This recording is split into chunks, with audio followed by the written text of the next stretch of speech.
السلام عليكم ورحمة الله وبركاته أعزائي المشتركين معانا في قناة الدكتور. مع الدكتور خليفة مختار خليفة أخصائي الكبد والجهاز الهضمي والحميات.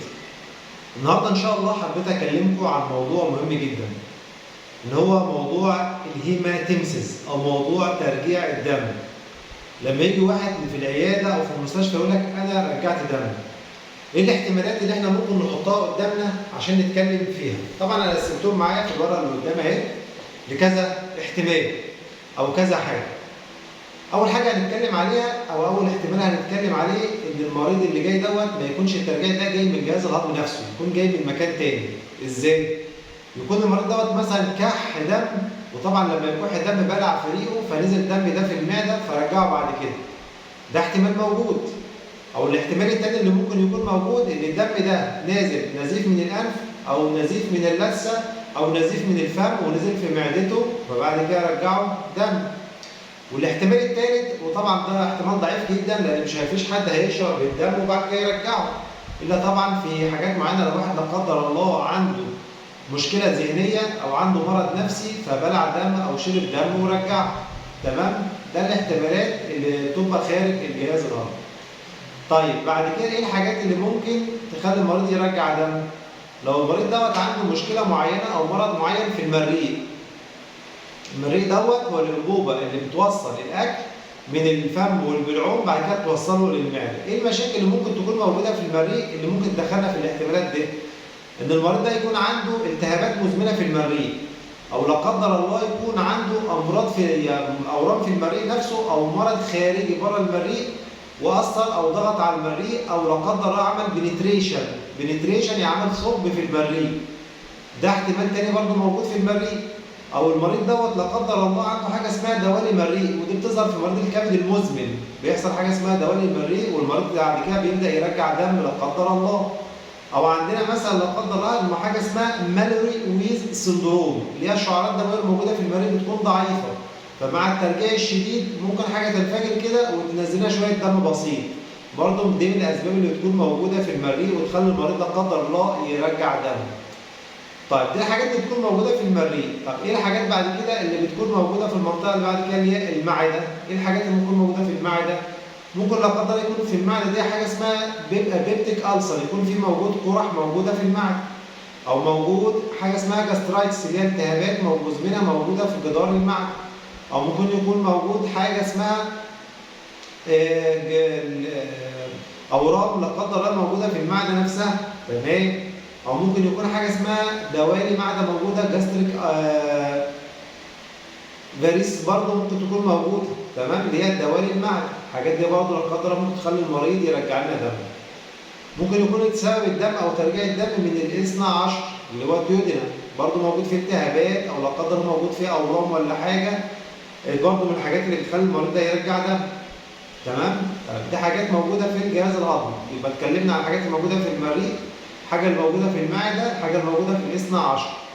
طيب بعد كده حاجه اسمها بورتال هايبرتنشن اللي هو ارتفاع ضغط الوريد البابي. الحاجات اللي بتخلي ارتفاع ضغط الوريد البابي دوت موجود في حاجتين: اما حصل بورتال فين ثرومبوزس تجلطات في الوريد البابي فبدا يرفع ضغط الوريد البابي فحصل اللي هي الدوالي المريء فبدا يرجع دم، او في مريض الكبد المزمن بدا يحصل ارتفاع في ضغط الوريد البابي لان بيحصل تليف في الكبد فبيحصل ارتفاع في الضغط اللي هو البورتال هايبرتنشن فبيرجع دم برضه. تمام؟ طيب في امراض ثانيه ممكن تدخلنا في ترجيع المعده اللي هي ايه؟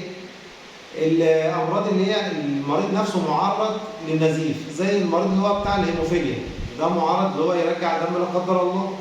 المريض برضه اللي هو عنده نقص في الصفايا، برضه دوت اللي هو الثرومبوسيتوبينيا، عنده نقص في الصفايا فمعرض اللي هو يرجع دم لانه عنده سرعه السيوله بتبقى عاليه شويه. مريض الاورام اللي هو عنده لوكيميا لا قدر الله برضه معرض اللي هو يرجع لنا دم. برضه عندك اللي هو الواحد اللي لا قدر الله ممكن يكون شرب ماده كاويه. تمام؟ ده معرض اللي هو يعمل قرح في المعده فيرجع دم.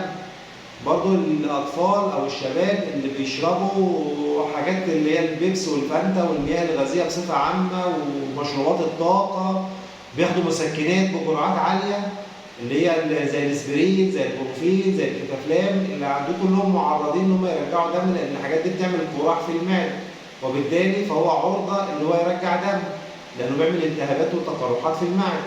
يبقى ده حاجات موجوده قدامنا عشان لما المريض لا قدر الله يجي يرجع دم يبقى حاطين الاحتمالات دي كلها قدامنا. تمام؟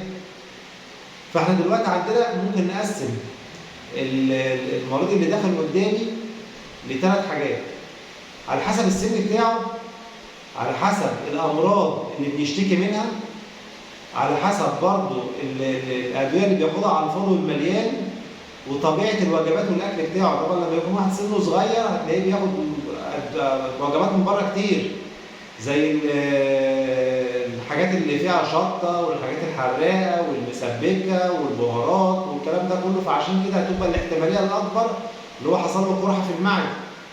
اما لما يجي له مريض كبير في السن، مريض كبد مزمن، مريض حقن قبل كده دوالي، فهو ده عرضه ان هو اصلا يكون سبب النزيف اللي موجود ان هو عنده لا قدر الله دوالي مريء، سببها ارتفاع ضغط الوريد البابي.